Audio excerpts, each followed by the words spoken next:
Sobra. Maliwanag pa sa buwan. Correct. Last 10.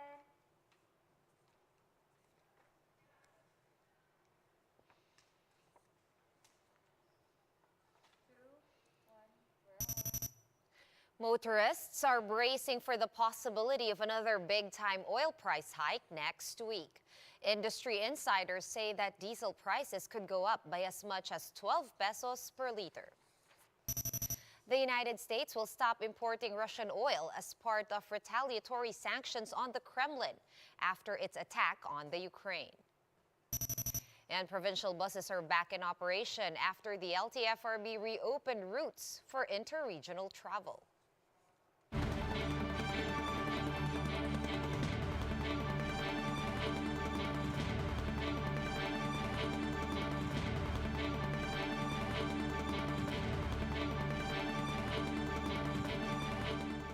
Fast, focused, and fearless. Here's a roundup of stories we're watching now. I'm Sean Yao. Some consumers are now gassing up ahead of another substantial oil price hike next week. Shyla Francisco with the story.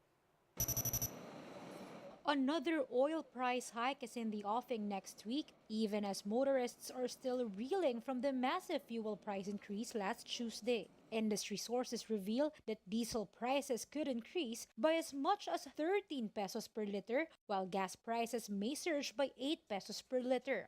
Oil prices in the world market reached its highest level since 2008 on Monday amid the oil import ban by US on Russia. However, the Energy Department said that this is not yet final. Yung 5 trading days ang ina-average natin. So, dahil 2 days pa lang yung nasa record namin, hindi pa namin masiguro kung yan bang pagtaas, hindi bababa, or baka lalong tumaas pa. Until makumpleto yung 5 days na trading price.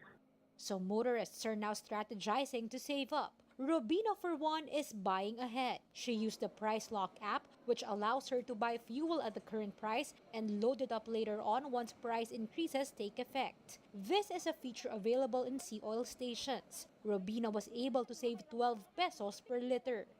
Sobrang laking tipid sa akin, lalo na sa trabaho. Pag nakakagala ako, kahit less hassle. Mas madali siya pagka bumabiyahe ako. The DOE said there is nothing wrong with stocking up on fuel, but hoarding isn't the way to go. Pag nag-imbak sila, unang-una, huwag naman maging cause of panic. Kung mag-iimbak sila, ordinary foresight na, sige, mag-increase lang tayo because we need fuel, hindi yung ubusin na nila. Shyla Francisco, We Are One News. And still on rising oil prices, we have the Trade Department assuring the public that there will be no price adjustments in the SRP of basic commodities. DTI Assistant Secretary Ann Claire Cabuchan told 1PH that manufacturers are still able to manufacture products using raw materials purchased before the Ukraine-Russia conflict. Trade Secretary Mon Lopez has also said that the Philippines is not directly affected by Russia's incursion on the Ukraine.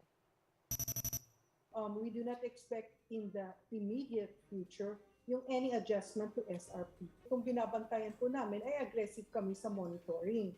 Now, we are also making sure that there is ample supply because we know that if there is a shortage of supply, it is going to, contribute to inflation. We'll be back with more stories after this short break. Keep it here on One News.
watching One News Now. I'm Sean Yao.